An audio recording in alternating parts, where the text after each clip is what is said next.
আমার ভোট আমি দেব, যাকে খুশি তাকে দেব। আসলে কি আমি ভোট দিতে পারবো? এমন নানা প্রশ্ন ছিল গেল কয়েক বছরে। তবে 24-এর পরে সেই প্রশ্ন উঠে গেছে। রাজনৈতিক দলগুলো প্রচার প্রচারণায় ব্যস্ত, সারা দেশে ছড়িয়ে পড়েছে আমাদের সহকর্মীরা।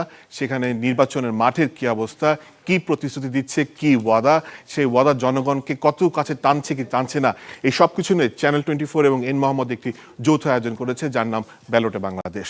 সেই ব্যালটে বাংলাদেশে আমাদের সহকর্মীরা সারা দেশ জুড়ে ঘুরে বেরিয়েছে, টেকনাফ থেকে তেঁতুলিয়া, এবং তাদের কাছ থেকে আজকে আমরা শুনবো তাদের অভিজ্ঞতা, সেখানে মানুষের কি প্রত্যাশা, সেই প্রত্যাশা পূরণে রাজনৈতিক দলগুলো দীর্ঘদিন পর যে অংশগ্রহণমূলক নির্বাচন সেটি করার জন্য কতটুকু কাজ করতে পারছে, ছুটিয়ে বেড়াচ্ছে, সেসব কিছু শুনবো। আমাদের সাথে আছে আমাদের 6 জন সহকর্মী। প্রথমে একটু পরিচয় করে দিচ্ছে। আমার ডান পাশে আছে সাদবিন শফিক, আছে মহাজির হক, শফিকুল ইসলাম সবুজ, আছে আশরাফুল আলম আকাশ, প্রিন্স এবং হিরণ খান। আপনাদেরকে স্বাগত। আপনাদেরকে এই ডায়াসে পেয়ে আমার খুব ভালো লাগছে, কারণ আমরা মানুষজনকে প্রশ্ন করে থাকি। আজকে আমি আপনাদেরকে প্রশ্ন করবো, আপনাদের কাছ থেকে শুনবো আপনাদের অভিজ্ঞতা। এবং শুরুতে যেটা বলছিলাম, সবুজের কাছ থেকে একটু আসতে চাই। সবুজ এই অনুষ্ঠানটি শুরু করেছেন। সবুজ, ব্যালটে বাংলাদেশে আপনি যখন গিয়েছেন, এর আগেও ভোটের মাঠে আপনি গিয়েছেন, তখনকার নির্বাচনী পরিবেশের সাথে এখনকার নির্বাচনী পরিবেশের গুণগত পরিবর্তনটা আপনি কি দেখছেন? পরিবেশের দিক দিয়ে যদি বলি, 2014 পর থেকে 5 জানুয়ারির যে নির্বাচন, তারপরে 2018 সালের নির্বাচন, 2024-এর শুরুর দিকে যে নির্বাচন হয়েছে সম্ভবত 3 জানুয়ারি, তো ভীষণ এক পরিবর্তন হয়েছে। মানে আসলে বলে বোঝানো যাবে না, কারণ 5 আগস্ট পরবর্তী যে সময়, এই সময় আসলে সব দল, সব পথের মানুষ তারা কিন্তু তাদের বক্তব্য রাখছেন। আমি যেহেতু শুরুর দিকে গিয়েছিলাম, আসলে তখন কিন্তু তফসিল ঘোষণা করা হয়নি এবং প্রতীক বরাদ্দ হয়নি। সম্ভাব্য প্রার্থীরা যারা স্ব দলের পক্ষে নির্বাচন করবেন মনস্থির করেছিলেন, তারাই কিন্তু আমাদের সেই অতিথি হিসেবে ছিলেন। এবং এখন আসলে যে ডামাডোল আমরা দেখছি, সেই ডামাডোল আসলে 1-1.5 মাস আগেও ছিল না। গত পরশুদিনও একটা প্রোগ্রাম করেছিলাম ঢাকা 18 আসনে, উত্তরার অঞ্চলে। সেই অঞ্চলে কিন্তু আমরা দেখেছি যে খুবই শান্তিপূর্ণ, বোঝা যাচ্ছে যে নির্বাচনের একটা ভাইব, অর্থাৎ আমরা ছোটবেলায় নির্বাচনের যেমন পরিবেশ দেখেছিলাম, সেই উৎসব অনেকটা ফিরে এসেছে বলা চলে। আচ্ছা মুহাজির, আপনার কাছে একটু আসতে চাই। সবুজ ঢাকার আশেপাশে জেলাগুলো করেছে, ভোট তফসিল ঘোষণার আগে অনুষ্ঠানটি করেছে, পরে করেছে। আপনি সিলেটে গিয়েছিলেন, সেখানকার মানুষের মধ্যে কতটুকু উৎসাহ উদ্দীপনা দেখলেন? এক কথায় ব্যাপক উৎসাহ উদ্দীপনা খুব স্বাভাবিকভাবেই থাকবে, কারণ এবারে নির্বাচনটাই বিশেষ। যে নির্বাচনটা বহুল কাঙ্ক্ষিত, সেই নির্বাচনে যখন আমি সিলেটের যাত্রাটা হয়, আমার সিলেট, মৌলভীবাজার, হবিগঞ্জ, এই 3টা জেলায় আমরা এই ব্যালটে বাংলাদেশের আয়োজনটা করি। সেখানে আমরা দেখেছি যে বিশেষ করে সিলেট যে অঞ্চলটা, এখানের সবচেয়ে বড় ভোট ব্যাংক হচ্ছে চা শ্রমিকরা। এই চা শ্রমিকদের ঘিরে এক ধরনের রাজনীতি হয়ে থাকে, যেটা আমরা সবাই জানি, যে এখনও এই আমলে এসে তাদের 178 টাকা বেতন, যেটা একেবারেই অমানবিক। তো আমাদের জিজ্ঞাসা ছিল প্রার্থী যারা রয়েছেন তাদের কাছে, এবং তারা সবাই প্রতিশ্রুতি দিচ্ছেন। এবং যারা চা শ্রমিক, আমরা অনেকের সঙ্গে তাদের সঙ্গে কথা যখন বলি, তখন তারা বলছিল যে রূপটা আগের মতোই। তারা বলছেন যে আগের রূপই আছে, তবে এবার একটা তারা আশা করতে চান যে এবার হয়তো বা কিছুটা পরিস্থিতি বদল হবে। এবং সিলেট যাত্রার বিশেষ করে আমরা যখন সিলেটে দেখি, সিলেটে যখন যাই, তখন আসলে নির্বাচনী প্রচার প্রচারণা শুরু হয়নি, তবুও আমরা দেখতে পেয়েছি সবার মাঝেই ভোট নিয়ে একটা জিজ্ঞাসা আছে। যেহেতু আমাদেরকে যারা দেখছেন, আমাদের গাড়ি যখন দেখছেন, তখন জিজ্ঞেস করে, ভাই নির্বাচন কি হবে, একটা প্রশ্ন সবার মাঝেই থাকে। স্যার, এই প্রশ্নটাই আপনার কাছে আসতে চাই। আপনি যখন রংপুর এবং এলাকায় গিয়েছিলেন, আগের নির্বাচনগুলো যখন আমরা কভার করেছি, বেশি সবাই একটা ধারণা ছিল কি ভোট হচ্ছে, কতটুকু হচ্ছে, ইত্যাদি ইত্যাদি। এখন আবার নতুন প্রশ্ন হচ্ছে, ভাই নির্বাচন কি হবে কিনা।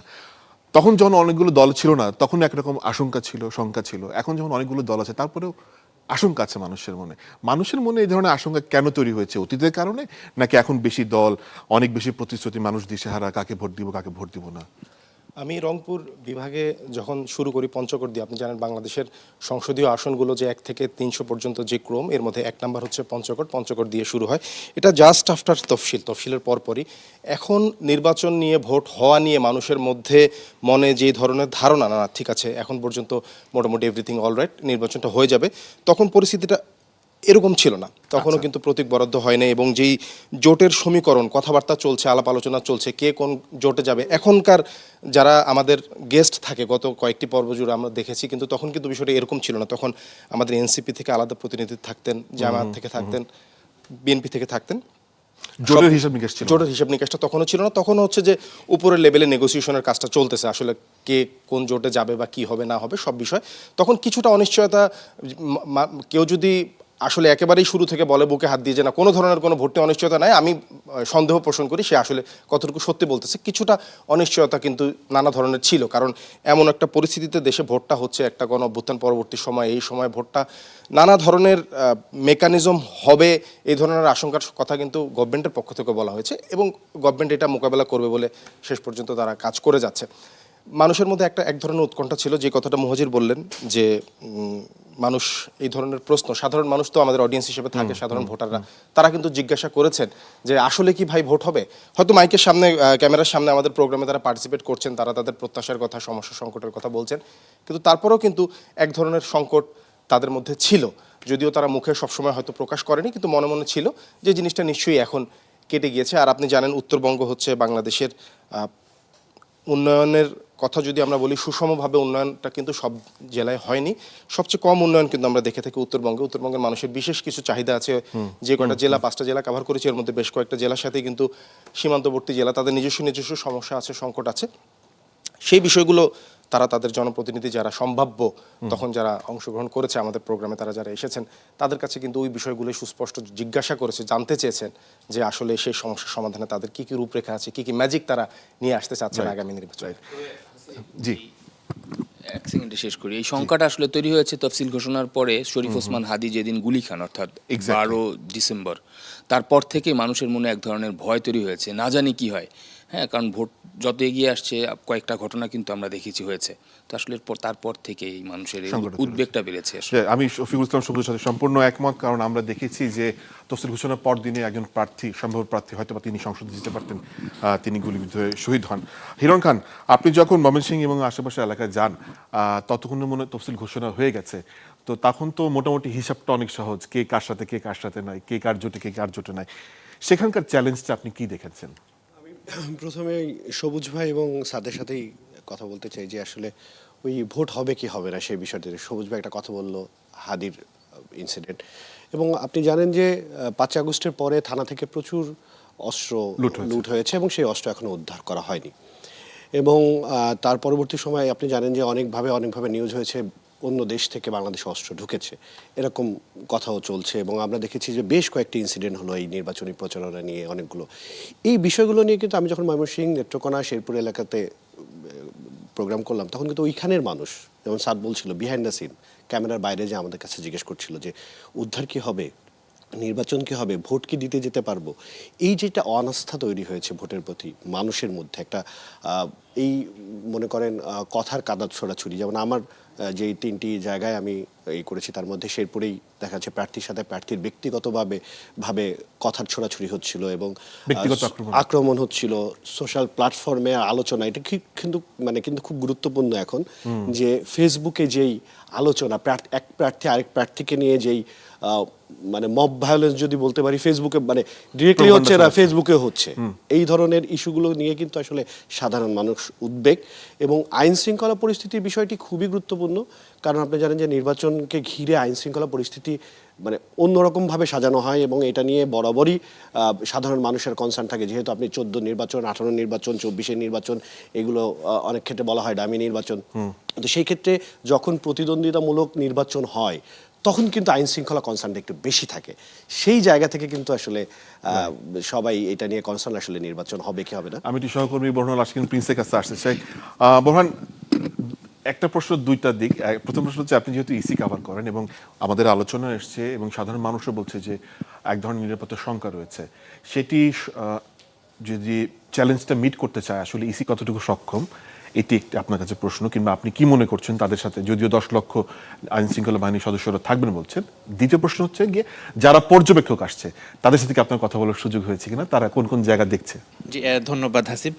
প্রথমে আমি বলতে চাই যে আজকে আমি কিন্তু ঢাকার বাইরে থেকে এসেছি, গ্রাম থেকে এসেছি। সেখানে আমি দেখেছি যে আসলে যে প্রশ্নটি সবুজ এবং সাদ এবং হিরণও বললো, যে মুহাজিরও বলল, মানে ইলেকশন কি হবে কি না, এই প্রশ্ন কিন্তু এখনো পর্যন্ত মানুষ 11 দিন কিন্তু বাকি, এখনো প্রশ্ন মানুষ আছে, প্রশ্ন মানে ইলেকশন হবে কি হবে না। আসলে এই প্রশ্নগুলো কিন্তু আমরা যখন 24 ইলেকশন হয়েছে আমরা দেখেছি, তারা প্রশ্ন করেছে ইলেকশন হবে কি হবে না, 18তেও 14তেও। আমার কাছে মনে হয় যে যখন ইলেকশন আসে মানুষের মধ্যে এরকম একটা উদ্বেগ উৎকণ্ঠা থাকে, তো এই সময়টাতে এই নির্বাচনটা কিন্তু ভিন্ন পরিস্থিতিতে হচ্ছে, কারণ আপনি জানেন যে বড় একটি দল তার নির্বাচনে অংশ নেওয়ার সুযোগ পাচ্ছে না, এইটা কনসার্ন একটা জায়গা আছে। আমরা বলা হচ্ছে আইন শৃঙ্খলা পরিস্থিতি নিয়ে একটা কনসার্নের জায়গা আছে। আর সব কিছু মিলে প্রচার প্রচারণার পরে শেরপুরে যে ঘটনাটা ঘটেছে, একজন প্রার্থী অথবা একজন একটি দলের সমর্থক তিনি নিহত হয়েছেন, তো সব কিছু মিলে এখনো শঙ্কা আছে ভোট হবে কি হবে না। কিন্তু নির্বাচন কমিশনের প্রস্তুতি, একই সাথে আমাদের রাজনৈতিক দল যে প্রচার প্রচারণা চালাচ্ছেন তাদের যে প্রস্তুতি, পর্যবেক্ষক যে তারা কিন্তু অলরেডি আসা শুরু করেছেন, সব কিছু মিলে আমরা তোটুকু বলতে পারি যে আসলে ভোট হচ্ছে। আরেকটি বিষয়, আপনি যেটা পর্যবেক্ষকের কথা যেটা বললেন, ইউরোপীয় ইউনিয়ন তারা কিন্তু অলরেডি কাজ শুরু করেছে, ফিল্ড লেভেলে কাজ শুরু করেছে, এবং তারা আসলে এখন মানে এই স্টেজে তারা দেখার চেষ্টা করছে যে আসলে ভোটের পরিবেশ কেমন আছে। প্রার্থীরা প্রচার প্রচারণা চালাচ্ছেন, লেভেল প্লেয়িং ফিল্ড সবসময় টিল নাও এখন অভিযোগ আছে লেভেল প্লেয়িং ফিল্ড তারা পাচ্ছেন না। বিএনপিও যেরকম বলছে, জামাতও বলছে, এনসিপিও বলছে, প্রত্যেকটা পার্টির এবং প্রত্যেকটা প্রার্থী কিন্তু বলছে লেভেল প্লেয়িং ফিল্ড নেই। তো এই জায়গাটা একটা সংকটের জায়গা আছে। একটা বিষয় হচ্ছে হলো নির্বাচন কমিশন কতটুকু প্রস্তুত আসলে। আর নির্বাচন কমিশন আসলে আইনগতভাবে তারা বলছে প্রস্তুত, কিন্তু মাঠের বাস্তবতা যদি আমরা বলি, নির্বাচন আচরণ বিধিমালা যে কথাটা বলি সেটা কিন্তু প্রতিনিয়ত লঙ্ঘন হচ্ছে। তো সেই জায়গাতে নির্বাচন কমিশন কতটুকু অ্যাগ্রেসিভলি সেগুলো অ্যাড্রেস করছেন এবং মিনিমাইজ করার চেষ্টা করছেন, সেটা কিন্তু নিয়ে প্রশ্ন থেকেই যায়। আচ্ছা, আপনি যেহেতু রাজশাহী এলাকায় গিয়েছিলেন, সেখানকার ভোটের মাঠে কি অবস্থা?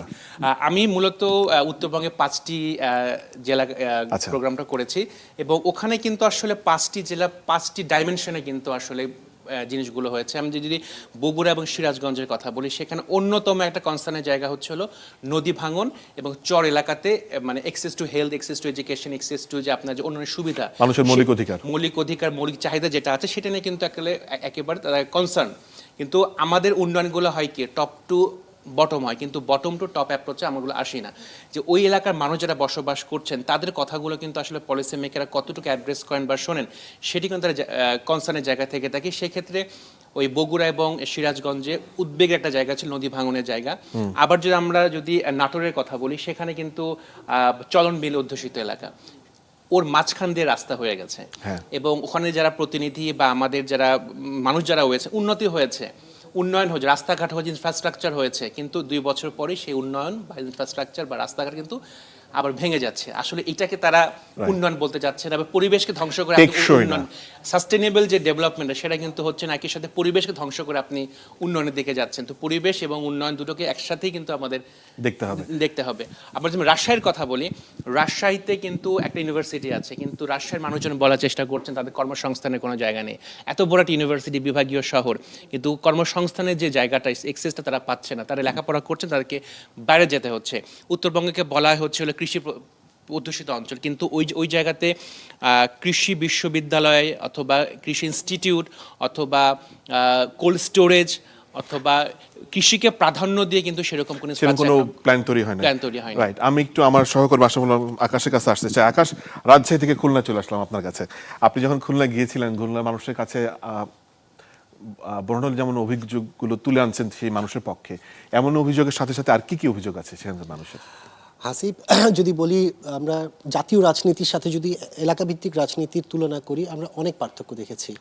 সেখানকার সাধারণ মানুষ আসলে যারা ভোটাররা আছেন, আমরা ভোটারদের সাথে কথা বলেছি, প্রার্থীদের সাথে কথা বলেছি। আমার যাত্রাটা শুরু হয়েছিল নড়াইল থেকে যশোর, এরপরে আমরা গিয়েছিলাম মাগুরা। প্রত্যেকটি জায়গায় আমরা সাধারণ মানুষ, যারা সাধারণ ভোটার আছে, যেহেতু আমাদের এই ব্যালটে বাংলাদেশ অনুষ্ঠানে আমরা দেখেছি, আমরা ভোটারদের কথা শুনেছি, তাদের প্রত্যেকের একটি চাহিদা ছিল, সেটি হচ্ছে দল থেকে তারা প্রার্থীকে বেশি প্রাধান্য দিচ্ছে। তাদের কাছে ওই এলাকা ভিত্তিক যে প্রার্থী, তার গ্রহণযোগ্যতা কতটুকু, যদি সেই গ্রহণযোগ্যতা এবং তার ভবিষ্যৎ অতীতের যে ইমেজগুলো, সেগুলোকে কিন্তু তারা বেশি প্রায়োরিটি দিচ্ছে। আর তাদের মধ্যে শঙ্কাও কাজ করছিল, যদি ভোটের কেন্দ্র পর্যন্ত তারা পৌঁছাতে পারে কোনো ধরনের সহিংসতা ছাড়া, এই চাহিদাটা প্রত্যেকের মধ্যেই ছিল। আর যেহেতু প্রার্থীরা ছিলেন, প্রার্থীদের কাছে তাদের বেশ কিছু দাবি দেওয়ার কথা তারা তুলে ধরেছেন। সবচেয়ে বেশি যে জিনিসটা আমরা দেখেছি সেটি হচ্ছে দুটি ক্ষেত্রে, নড়াইল এবং যশোর বাদে মাগুরা, আচ্ছা। নড়াইল আর মাগুরার ক্ষেত্রে আমরা অবকাঠামোগত উন্নয়নের অনেক পিছিয়ে আছে, যেটি তাদেরকে প্রতিনিয়ত নানান ধরনের সমস্যা ফেস করতে হচ্ছে। তাদের চাকরির ক্ষেত্রে তারা পিছিয়ে আছে, সেইখান থেকে তাদের এখন ঢাকায় এসে চাকরি করতে হচ্ছে। শিক্ষিত বেকারের সংখ্যা কিন্তু সেই জায়গায় অনেক বেড়েছে। এই দুটো জিনিসের সবচেয়ে বেশি ঘাটতি ছিল। আর যশোরের ক্ষেত্রে যদি বলে রাখি আপনাকে, যশোরের প্রেক্ষাপটটা ভিন্ন ছিল। অবকাঠামো কেন উন্নয়ন, সেখানে প্রেক্ষাপট ভিন্ন কেন? অবকাঠামোগত উন্নয়ন দিয়ে তারা যেমন খুব উন্নত না হলো, তবে তাদের সামঞ্জস্যটা অন্যান্য জেলার তুলনায় এগিয়ে ছিল। আর কিন্তু যশোরে পদ্মা ব্রিজ কি এদের যে সংকটগুলোর কথা বলছেন, সেই পদ্মা ব্রিজ কি সেই সংকটগুলো মেটাতে পারেনি? পদ্মা ব্রিজ মানে হয়েছে, যোগাযোগ হয়েছে, কিন্তু যোগাযোগ বাকিগুলো- ব্যবস্থা হয়েছে, কিন্তু সেখানে অবকাঠামোগত উন্নয়ন যেমন হয়নি, তেমন শিল্প প্রতিষ্ঠান গড়ে ওঠেনি। এই যে খুলনার অঞ্চলটার কথা যদি বলি, সেখানে তেমন কোনো শিল্প প্রতিষ্ঠান নেই, সেখানে কর্মসংস্থানের তৈরি হচ্ছে না।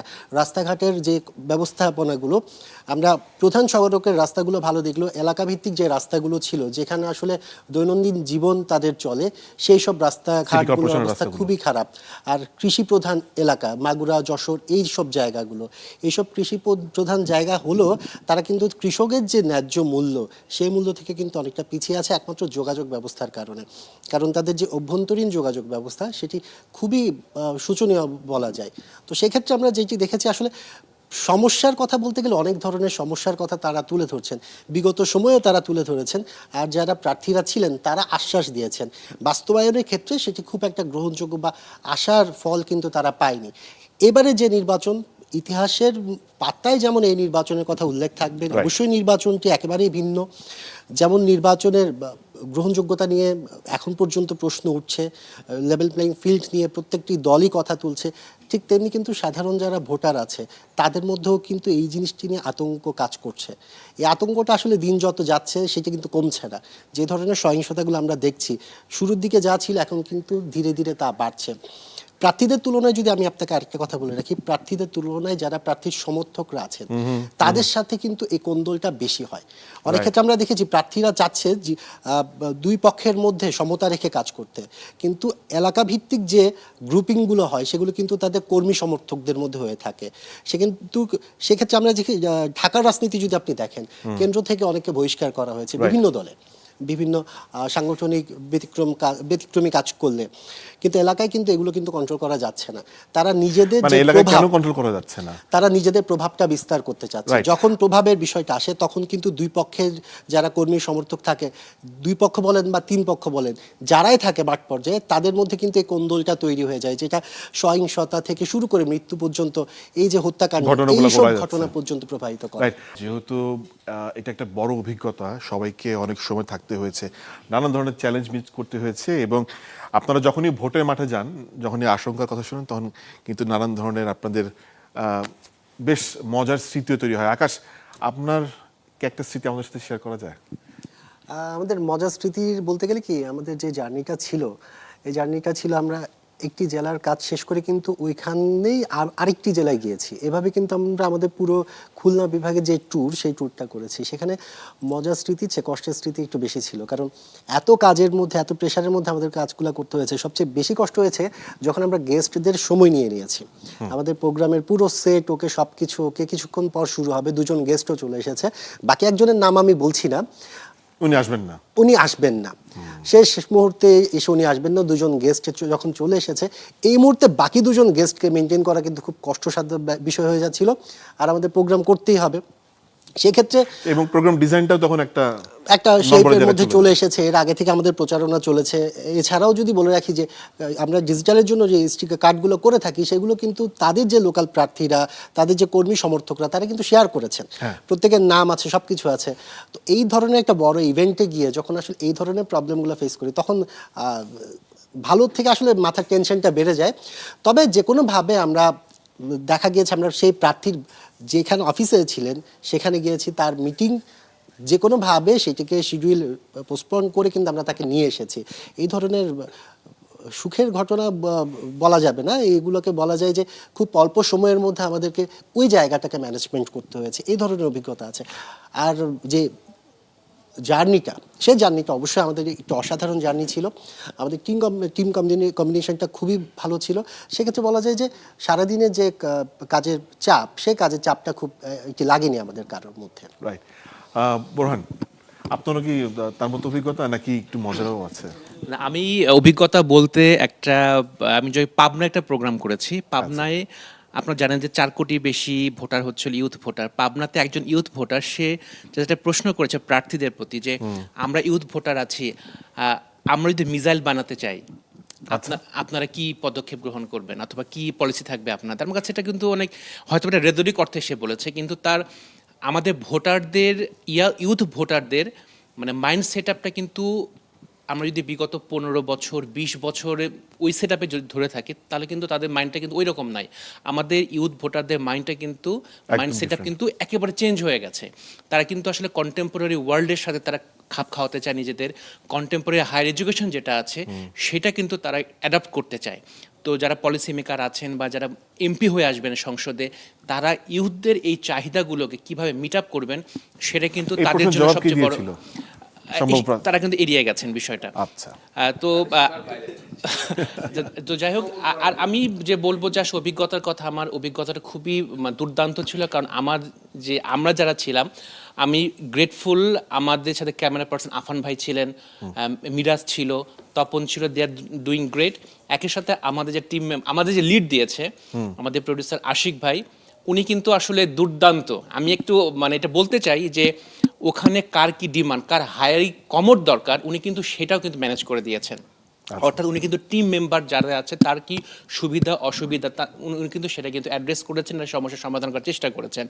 আমরা ফিল্ড লেভেলে কাজ করেছি, সেন্ট্রাল থেকে আমাদের executive director head of news Zahir ভাই, আমাদের ইপি ইশতি ভাই, আমাদের আসমান এডিটর মাকসুদ ভাই, তারা কিন্তু আমাদের সার্বক্ষণিক কিন্তু আমাদের সাথে কিন্তু টাচে ছিলেন। Absolute team effort. একটা আমি মনে করি যে টিভি সাংবাদিকতা পুরোটা কিন্তু টিম এফোর্ট। একটা যদি ফল করে আমরা কিন্তু ভালো কিছু বের করে নিয়ে আসতে পারবো না। আমার কাছে মনে হয়েছে এই টিম এফোর্টটা খুবই দুর্দান্ত ছিল, এবং আমার সাথে যারা ছিলেন তারা দুর্দান্তভাবে কাজ করেছেন।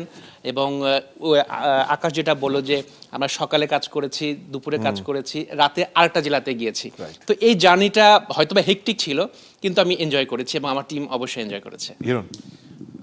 মজার অভিজ্ঞতা বলি যে আমরা তো রিপোর্টার, মানে একদম রাস্তাঘাটে ঘোরা মানুষ, একজন ক্যামেরা পার্সনকে সাথে নিয়ে সারা বাংলাদেশ ঘুরে বেড়াই। আমার কাছে এবার যেমন হয়েছে আমি প্রেজেন্টার, মানে হচ্ছে কি যে মজা ভাই, মানে যায় মনে হয়েছে আমার ব্লেজার আমাকে পরায় দিচ্ছে আতিক ভাই, কোন কালারের ব্লেজার পরবো, আমি মাকসুদ ভাইকে টেক্সট করতেছি, ভাই দেখো তো কালারের সাথে কালার মিলছে না, এটার সাথে এইটা, আবার তারাই ঠিক করে দিচ্ছে। আমি যাচ্ছি যে দাঁড়াচ্ছি, কি সুন্দর, মানে মনে হচ্ছে না যে আমার কোনো অ্যারেঞ্জই করা লাগতেছে, যেমন আমরা করি রিপোর্টাররা সাধারণত কি করি, সেলিব্রিটি নিজেকে মনে হয়েছে। কিন্তু আমাদের তেমনটা লাগছে। আসিফ ভাইকে তুমি যেভাবে আমরা চলে আসছি, তুমি কিন্তু আসো নাই, তুমি ঠিক তুমি যেরকম লেট করে আসছো ওই সেম ছিল, আমরা লেট করে ঢুকছি, কিন্তু আমাদের একটা আলাদা ব্যাপার ছিল। আর খারাপ অভিজ্ঞতা সেটা হচ্ছে, বলছিলাম ইসের আগে, আমি ময়মনসিংহ থেকে যখন ঢাকায় ব্যাক করতেছিলাম, তখন হচ্ছে গাজীপুরের সাফারি পার্কের ওইখানটাতে গাড়িতে ঢিল মারা হয়েছিল। ওই সময় আমি ড্রাইভ করছিলাম, তো পাশে আতিক ছিল প্রডিউসার, ও বলছে ভাইয়া কোনোভাবে দাঁড়াও না, টান দাও। আমার একবার মনে হয়েছে কি চাকা পড়ে গেল নাকি, শব্দ হলো বিশাল বড়। তো রানিং এমনি 80-র মতো 60-80-র মতো রানিং ছিল, স্পিড ছিল আমার। আমি আর দাঁড়াইনি, আমি বললাম যাই হোক, যদি চাকার টায়ার বাস্ট হয়ে যায় কিংবা কিছু, আমি অ্যাটলিস্ট সামনে যে 1 কিলোমিটার সামনে যে দাঁড়াবো। পরে দাঁড়ালাম, পরে দেখলাম গাড়িতে এত একটা ঢিল মারছে, যা আল্লাহ বাঁচাইছে আর কি। নিরাপদে আছেন সবচেয়ে বেশি। সাদ, কি অবস্থা? এখন সাদের কাছ থেকে নিশ্চয়ই কোনো মজার গল্প শুনবো না, এটা হইতে পারে না। বিষয় হচ্ছে যে আমরা যারা ছিলাম 4টা 3টা 5টা করে পর্ব শুট করে আসছি, কিন্তু যেই তথ্যটা বা যেই গল্পটা দর্শক কখনো জানতে পারবে না, সেটা হচ্ছে আমরা কিন্তু শেষ পর্যন্ত গেস্ট ম্যানেজ করতে পারছি, শেষ পর্যন্ত কোনোভাবে প্রোগ্রাম উঠাতে পারছি। কিন্তু আপনি ফিল্ডে গিয়েছেন, অপেক্ষমান ছিলেন, কিন্তু আপনার গেস্ট আসেনি, আপনাকে ফিরে আসতে হয়েছে। আমাদের কারো ক্ষেত্রে এই ঘটনা ঘটেনি। নিন্দুকেরা যারা আছে, নিন্দুকেরা বলে থাকে, যখন নাম শুনেছে আসিফ ভাইয়ের কথা শুনে, কোনো একটা আসনের জনৈক সংসদ সদস্য পদপ্রার্থী যিনি হাসিফ ভাইয়ের নাম শুনে আর কি আসেন নাই, যার কারণে আমরা তাকে স্টুডিওতে রাখছি। এবং ফলাফল হচ্ছে আজকের এই অনুষ্ঠান। আমি ভাবছিলাম এটা জনগণ জানবে না, কিন্তু সাদ জনগণকে জানাই দিল। এবং এইটা হইতেছে যে মোস্ট ইন্টারেস্টিং বিষয়, আমরা কিন্তু শেষ পর্যন্ত গেস্টদের হাজির করে ফেলতে পারছি, কিন্তু আপনি কিন্তু এটা বিষয়টা পারেন। আমি আন্তরিকভাবে দুঃখিত। আচ্ছা, আমি একটু কথা বলি যে মজার অভিজ্ঞতা না, অভিজ্ঞতাটা একটু ইন্টারেস্টিং ছিল যে উত্তরবঙ্গের কুড়িগ্রামের সেখানে আমি সাধারণত আমাদের যেহেতু প্রোগ্রামটার একটা ফিক্সড টাইম আছে যে এই টাইমের মধ্যে প্রোগ্রামটা শেষ করা লাগবে, এবং আমাকে সামনে যারা দর্শক আছে দর্শকদের থেকে কোয়েশ্চেন নিয়েছি, দর্শকদের থেকে কোয়েশ্চেনগুলো র্যান্ডম নেইনি, কারা কারা প্রশ্ন করতে আগ্রহী তারা হাত উঁচিয়েছে সেভাবে করে তাদের থেকে নিয়েছি। এখানে হয়েছে কি, একটা পর্যায়ে প্রথম দিকে হাত উঁচু করতে চায় না, পরের দিকে যখন কনভারসেশনটা খুব লাইভলি হয়ে গেল তখন অনেকেই পার্টিসিপেট করতে আগ্রহী। আমার প্রোগ্রামের সময় তখন শেষ পর্যায়ে এরকম লাস্টের দিকে অনেকে হাত তুলেছে। আমার তো সময়সীমাবদ্ধতার কারণে খুব বেশি মানুষকে অ্যাকোমোডেট করার সুযোগ হয়নি, এবং আমি চেয়েছি জেন্ডার ব্যালেন্স করতে, বয়সের ব্যালেন্সটা করতে কোশ্চেন নেওয়ার ক্ষেত্রে। শেষে প্রোগ্রামটা যখন শেষ হওয়ার পরে 2-3 জন আমাকে মারার জন্য চলে আসলো। তারা লিটারালি এটা কুড়িগ্রামে, যে আমরা তার প্রশ্ন কেন নেই তাহলে তার সময়টা কেন নষ্ট করছি, এতক্ষণ তাকে কেন বসে রাখছি, সে তো আলোচনা শুনলো, এই অভিযোগে আলোচনা শুনলে সে তার বক্তব্য দিতে পারে নাই এবং এই জন্য মানে একটা পর্যায়ে আমি প্যানিকড হয়ে গিয়েছিলাম যে আমাদের তো টিম খুব ছোট, তার সাথে অনেকে ছিল, যে আমি কেন তাকে কথা বলতে দেইনি। এই বিষয়টা কিন্তু আমাদের অনেক দিনের রিপোর্টিং ক্যারিয়ারে এই ধরনের ঘটনা ইনফ্যাক্ট ঘটে নাই, কিন্তু ওইখানে গিয়ে এই একটা বিষয় কিন্তু আমার একটা ডিফারেন্ট একটা এক্সপিরিয়েন্স, যেটা একটা পর্যায়ে ভয় লেগেছিল, পরে মনে হচ্ছে না ইটস অ্যান এক্সপিরিয়েন্স। মহাজির, হিরোনার সাথ তো মার খেতে খেতে বেঁচে গেল, একদম। আপনার কি হলো বলেন তো একটু। আমার যেটা হয়েছে সেটা আসলে মজার চেয়েও বেশি উপলব্ধির। আচ্ছা। কারণ আসলে সিলেটে গিয়েছি, তো সিলেটে নাম শুনলে যে পশ একটা ফিল হয়, যেতে যেতেই মন খারাপ হয়ে যায়, 10-12 ঘন্টা লাগে প্রায় যাইতে। তো আমাদের মৌলভীবাজার পর্ব, ওইখানে আমি প্রার্থীর নাম নিলাম না, তিনজন যে প্রার্থী ছিলেন সেখানে একজন হেভিওয়েট প্রার্থীর কথায় আমরা টাইমটা 12টায় রেখেছি, কারণ তাকে আমাদের প্রয়োজন। কারণ গেস্ট ম্যানেজমেন্ট করতে কী পরিমাণের প্যারা খাইতে হয় এটা আমার ভাই ব্রাদাররা সবাই বুঝতে পারে। তো উনি যখন 12টায় টাইম দেয়, খুব স্বাভাবিক 12টা এই সময়টাতে একদম মাথার উপরে রোদ থাকবে, আর আমরা সিলেটে গেছি একটা চা বাগানে একটা প্রোগ্রাম করবো না, এটা তো হয় না। চা বাগানে একটা সেট করলাম, খুব দারুণভাবে সব অ্যারেঞ্জমেন্ট করে রাখলাম 12টায়, কিন্তু ওই ভদ্রলোক যে আমাদেরকে 12টায় সময় দেয় সে নিজে এসেছে 12টা 45-এ, এবং গেস্ট আমাদের বাকি 2জন তারা অপেক্ষা করছে, আমাদের অডিয়েন্স এটাও তো আমাদের দেখভাল করতে হয়, অডিয়েন্স যারা। তো উনি 12টা 45-এ এসেই তার প্রথম মানে আক্ষেপ হচ্ছে, এদের তো ট্রেনিংই নেই, এনেকে আমি দাঁড়ায় কথা বলবো, হায় মানে উনি আমাদের ডায়াস দেখে বলতেছে আমি কি দাঁড়ায় কথা, আরে তো রোদ, এই রোদে দাঁড়ায় আমি কথা বলবো। উনি আমাদের সবার অবস্থাই খারাপ করে দিছে। আমার প্রডিউসার আতিক ভাই, ওনার চেহারার দিকে তাকানো যাচ্ছিল না, উনি বলতেছে তুই যা একটু ম্যানেজ কর ভাই, ওনার এনে কি করা যায়। তো আমরা ওনারে অনেক রিকোয়েস্ট করতেছি যে ভাই আসলে সানের বিপরীতে তো আর করা যায় না, এখানে একদম সুন্দর আলো পাবে, দেখতেও সুন্দর লাগবে আপনারে যদি আমরা এখানে করি না। সে একদম মানতেই নারাজ, সেই রোদের মধ্যে দাঁড়াবেন, এবং এত হেভিওয়েট উনি, ওনার সাথে 3টা গানম্যান থাকে। আমি জানি না নির্বাচনী আচরণ বিধির মধ্যেও পড়ে কিনা, ইলেকশনের আগে এরকম 3টা গানম্যান নিয়ে তিনি চলাফেরা করেন, এবং তার সাথে অনেক মানুষ ছিল, আমরাও অপারক ছিলাম, কিন্তু আমাদের তো গেস্ট ওনাকে লাগবেই। ফাইনালি আমরা আসলে ইনস্ট্যান্ট আমাদের সেটটা চেঞ্জ করতে হয় শুধুমাত্র ওনার জন্য। তো ওই সময়টাতে এবার সংসদে যাবে, রোদে দাঁড়িয়ে তারা কথা বলবে। এক্স্যাক্টলি, আমি এর জন্যই বলেছি বিষয়টা উপলব্ধির, এবং এই কথাটা একজন চা শ্রমিক আপু উনি আমাদেরকে বলে উনি রোদে দাঁড়াতে পারে না, তাহলে সংসদে কি করবে, ঠিক আছে। তো এক্স্যাক্টলি, তো যখন উনি আমাদেরকে এরকম ভাবে, আমরা গণমাধ্যম কর্মী, আমার একটা টিম গেছে, একটা সেট বানাইতে ভাই সময় লাগে, একটা সেট পিসিআর বসানো বিশাল ব্যাপার স্যাপার, আমার ওনার জন্য ইনস্ট্যান্ট একটা সেট তৈরি করা লাগছে আলাদা করে। এবং সবচেয়ে মজার বিষয় আমি আশা করি উনি সেটা শুনতেছেন, আমি চাই শুনুক, এবং আমি এই সময় আমি নিজে আসলে এক পর্যায়ে হারাই গেছিলাম, আমি যে ওই শোটা আমি এর বাইরে একটা অভিজ্ঞতা বলি মজিদ, সেটা হচ্ছে আমি শেরপুরে যে সুজনের আমাদের কিন্তু সভাপতি সবুজের ডালিয়া কাছ আপা, থেকে হ্যাঁ শুনতে ছোট হবে। করে একটু বলি, ডালিয়াপা উনি 1 ঘন্টা, ওনার বয়স প্রায় 70-এর কাছাকাছি, উনি 1 ঘন্টা কিন্তু ডায়াসের সামনে দাঁড়াইছিলেন, এবং আমি বারবার কনসার্ন করছিলাম সে কিভাবে দাঁড়িয়েছেন, দাঁড়িয়েছিলেন, তার কোনো অভিযোগ ছিল না, এবং পরবর্তীতে কিন্তু উনি চেয়ার নিয়ে এসে বসছেন শেষে। দুইটা এর মাধ্যমে- চিত্রই আছে। একদম, হ্যাঁ, বাট দ্য থিং ইজ ওই যেই ভদ্রলোক আমাদেরকে রোদে দাঁড়াবে না বলেছিল, সে যেই জায়গায় পছন্দ করে আমরা সেই জায়গায় সেটটা করি, কিছুক্ষণ পর সেখানে রোদই ছিল ভাই, উনি সেই রোদে দাঁড়াই প্রোগ্রাম করছে, এই আর কি অবস্থা। এর জন্যই বললাম উপলব্ধির, সংসদে যারা যাবে, অন্তত যারা এই এমপি পদপ্রার্থী, তারা এই সময়টাতে গণমাধ্যম কর্মীদের সাথে যদি এরকম আচরণ করে, বা সাধারণ মানুষের সাথে এরকম আচরণ করে, এই রোদ কাদা বালি এসবের জন্য তারা আমাদের প্রতিনিধি। সাধারণ মানুষ কি ভাববে এই মানুষদের নিয়ে? সাধারণ মানুষ দেখলো, একদম দেখে ফেলছে একদম সবুজ। একদম। বলেন হাসিব। মানে নানান ধরনের অভিজ্ঞতা শুনলাম, ভয়ঙ্কর, আতঙ্কিত, গেস্ট ম্যানেজমেন্ট। আপনার মজার অভিজ্ঞতা নাকি রাগের অভিজ্ঞতা, না ক্ষোভের অভিজ্ঞতা, না ভালোবাসার পলিটিশিয়ানরা কিন্তু অভিজ্ঞতা? আসলে এক ধরনের ক্যামোফ্লেক্সের মতো, সবাইকে বলবো না, একটা বিরাট সংখ্যক আমি যে কয়েকটি আসনে গিয়েছি আমার কাছে এমন দু একটি অভিজ্ঞতা আছে। যেমন ধরেন তারা সামনাসামনি একদম মনে হয় আপন মায়ের পেটের দুই ভাই, বাট তারা যখন ওই স্থানটা ত্যাগ করে তার যে সমর্থকরা তাদের মধ্যে যে দ্বান্দ্বিক সম্পর্ক সেটা আসলে আমাদেরকে পীড়া দেয়। এবং সাধারণ ভোটার যারা তারাও কিন্তু ভীষণ কষ্ট পায়। তারা বলেন যে এই ভাই বা অমুক ভাই তো আমাদের এলাকার বড় ভাই বা ব্যবসায়ী বা রাজনীতিবিদ কিছু একটা, তো তারা এত সুন্দর সুন্দর কথা বলে, তো তাদের পেছনে যারা তারা কেন আমাদের সাথে বা আমাদের সামনে কেন এমন আচরণ করেন, এটা আসলে তারা কষ্ট পায়। হয়তো আপনার সময় কম, বিরতির পরে আমি আর একটা বলবো। না, আমি শুনতে চাই, ও সময় শুনে তারপর দরকার হলে বিরতিতে যাব। এই সম্প্রতি সময় একটি আসনের একজন প্রার্থী উপর হামলা করা হয়েছে, তার বিপরীত প্রার্থীর সমর্থকরা হামলা করেছে। তো এটা বড় নিউজ হয়েছে। তিনি অভিযোগ করেছেন, সংবাদ সম্মেলন হয়েছে। তো সেই প্রার্থীরাই আমরা এটা ইতিবাচক পজিটিভ অর্থে বলছি, সেই প্রার্থীরাই আবার আমার একটা অনুষ্ঠানে আসছিলেন আচ্ছা, একটা পর্বে। তো আসার পরে তাদের দুজনের মধ্যে যে এই পারস্পরিক সম্পর্ক খুবই পজিটিভ এবং এটা আশাব্যঞ্জক। এবং একজন প্রার্থী আমার কাছে এসে বলতেছে, ভাই ওই ভাই তো এতখানি চলে আসছে, আমি কিন্তু ফোন দিয়েছি, আপনি কথা বলছেন?